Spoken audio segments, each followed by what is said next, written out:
Hey everyone, hope you are doing great. If you are 2026 or 2027 graduate looking for a front-end internship in Bangalore, then this video is for you because Primetrace is hiring right now. Click on the link present in the description and let's go through about the company. Primetrace is a fast-growing tech company working on modern web solutions. They focus on building clean and scalable user-friendly applications. And this internship is a great opportunity to work in real-time projects. Coming to the point about the role, as a front-end intern, you will be working on building and improving user interface using modern front-end technologies. This is a hand-on role, so you will actually code, learn, and grow, not just watch. Role and responsibilities: build a responsible, responsive, and interactive UI components. Work with designers and back-end developers. Improve performance and user experience. Fix bugs. Optimize existing front-end code. Learn industrial level front-end practices. Eligibility criteria: graduate year 2026 or 2027. Basic knowledge about HTML, CSS, JavaScript. Familiar with React or any front-end framework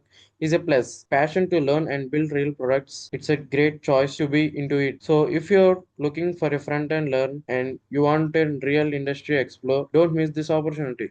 And thank you. Share with your friends.